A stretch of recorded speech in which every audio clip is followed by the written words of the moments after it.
guys, Roxanne here from Tiny Home Living. Well, it is check day today. As you can see, it's still pretty cloudy and really dark over there. We had a really good rain last night, so that was nice. No chance of me doing this without roosters crowing, I'm afraid. So we just picked up our meat bird and turkey order. So we're just going to get them into the brooders. Hello, little guys. Yeah, they're huddled together. So, gonna get these in the brooder. I was actually gonna put the sprinkler on this to wet it down. It's so hard to walk on when it's so fluffy. But that was a good rain we got, and we might even get more, hopefully.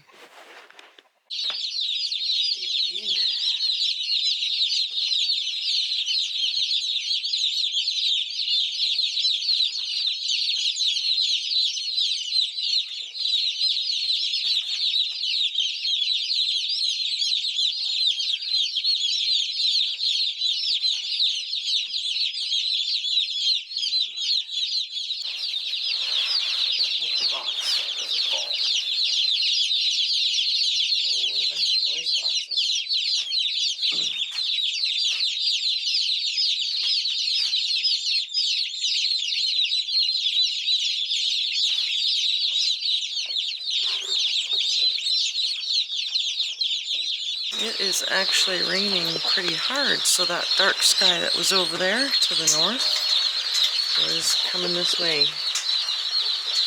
What perfect timing. So Chris dipped their beaks and they're already going to the water. It's amazing, really.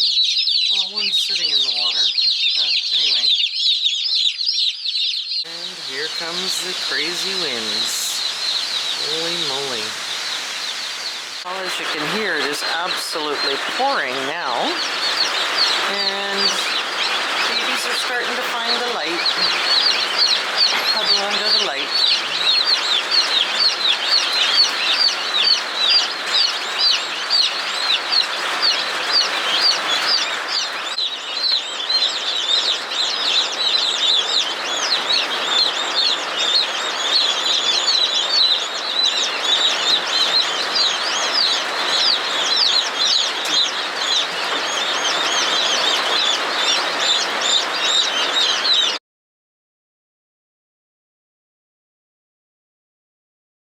Well, it is day 2 for the meat birds. We had a city run today. I have, these guys were torturing my girls again, so I've got the 3 bad roosters. Where are you? I can't get the camera to focus. Barney, Fred, and Desi are in here, and they are just pacing. They're outraged. Yeah, that's not going to work. We put extra fence up for you, bad boy. So, anyway, they are just outraged that they're locked away. Buddy, we made this little perch for Buddy because, poor thing, he gets tortured by the other boys.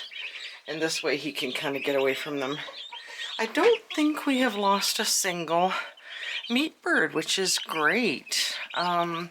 Everybody online is talking about, let me get this light on. Everybody online is talking about how many birds they've lost this year. Now, they do look dead when they do this, but they are actually sleeping. And they're quite content now. I was worried because they were sort of acting like sumo wrestlers in a great big pack and pushing against each other, but they seem to have calmed down. And of course, the roosters crowing non-stop, I think, is a little unsettling. But so I've got all the girls tucked in. Screech for the camera. Yeah. Say hello, Chrissy. You're the nice girl, aren't you? So anyway, Buddy has a little place to segregate himself too. I finally got a second pear tree to replace the one that had died. That one I didn't think was going to make it. It's a pretty sorry looking excuse for a pear tree. But I did get this one. They had a lot of Paul pear trees, which is what that one is, so I didn't want to get a second one. This one is super healthy looking. Of course, they always are when you bring them home. I was going to dig up this crabapple tree and put it here, but now I see there's a whole bunch of shoots coming out. So I might just cut this trunk off like I did with the apple trees out back and leave the shoots to come up. This crabapple tree is looking good, but I don't know if I'll live long enough to see crabapples. I think this would be about $100 tree in the store right now. So Chris has finally got the mower on and started cutting grass. And I managed to find a Zone 2 apple tree at Costco to replace the Battleford that was out back. I'm going to have to come out tomorrow and do all along the edges where Chris can't get in with the big cutter, get all this trimmed up, trim up around the trees. We had a lot of rain yesterday and couldn't be better timing. You know, if you get lucky enough to plant trees in all these haskaps that I planted, the apple blossoms are starting to pop. They are so beautiful. So beautiful when they're blossoms, or when they're buds, I guess. And then, not as pretty. They're all white when they come out, but I think they're so pretty at this stage. Anyway, he didn't cut in here very much because the suckers are going absolutely crazy in there, and I would like to get some raspberries before I die too. Still have to figure out which canes to cut there. So the plan is I will put the little cherry tree there that I took off of this tree, where this branch is missing. And these blossoms should all pop pretty soon too. So that one's dead or no dodo. This little cherry tree is doing awesome. Almost all the blossoms are popping out now. And again, so beautiful. I'll have to get my little fence back up after I trim around there. This one here is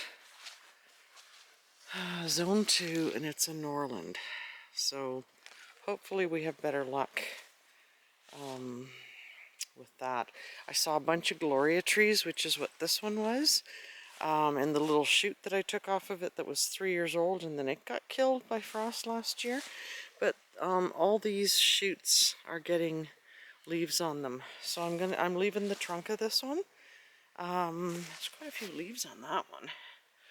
And the same thing is happening. I don't know if you might remember last year I pruned this so that these would all be secondary branches, and they are all getting buds. So there's leaves coming out on most of them and all the way up to the top. So this might recover and actually become another little apple tree. I was absolutely shocked at the root ball I just took out of this hole.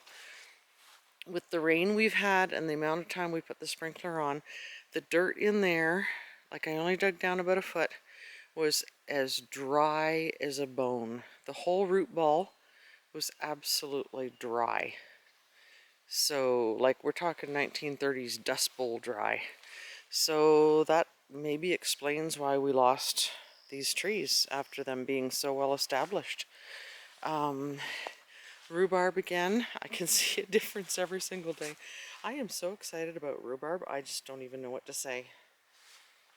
I always tell you, it doesn't take much to get me excited. Now that one and that one are the original ones, and then 1, 2, 3 little ones. So out of the 2 big ones I had and that one, I think I might actually harvest rhubarb this year. Just imagine that. The strawberries seem to be perking up after the rain, and so everything's looking pretty good. Massive blossoms on this haskap bush, so gee, will I get some haskaps this year? Who knows? Those little ones, I mean, these weren't much smaller or bigger than those little ones that I just planted when I got them. So now the pail that I took the new pear tree out of, I can use to put this dead tree in, and we'll get it taken back to the nursery, and hopefully they will replace it. So I'm gonna have to do that one of these days soon. But everything is looking beautiful, and green and blossoms everywhere and so much growth. It's so exciting to wait like 5 years and finally be able to harvest some rhubarb.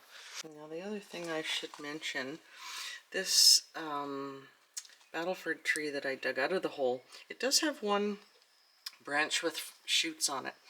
So like I said, I was absolutely shocked at how dry the root ball was, but I put it in a pot, I've watered the crap out of it, all fresh new soil, and we'll see if it starts, you know, with a whole bunch more shoots. I'll end up planting it someplace back outside. Saying before my battery died again, the Gloria tree I really like because the apples make a really, really pink juice, and that's what I use to color my apple juice or apple jelly.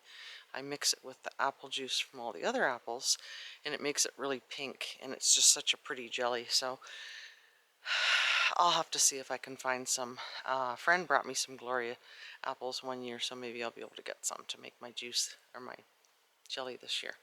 But all in all, I think it's going to be an awesome year for Saskatoons, for currants, for haskaps, rhubarb, apples, not pears yet. There's no blossoms on that new pear tree. So I don't know. They say, there's a saying, you plant pears for your heirs. I believe it.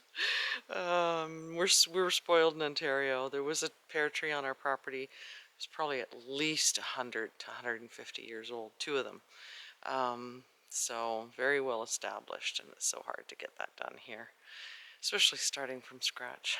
But a lot of progress for two old people, two old sick half-dead people.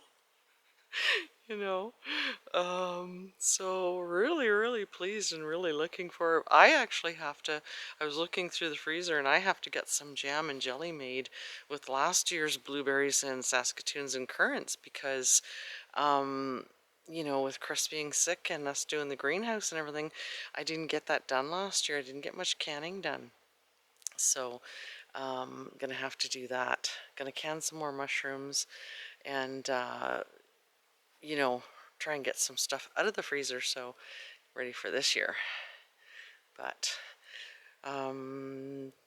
3 weeks till the meat birds can be moved out to the chicken tractor.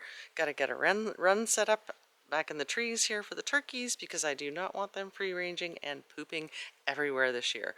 I do not want that this year, and we're not going to let the meat birds free range either. I say that now. I'll probably change my mind. But really excited about how green and lush and everything is growing and looking great. Hope you enjoyed this video. Don't forget to like and subscribe, hit that notification bell, and share this video with your family and friends, and we'll see you next time.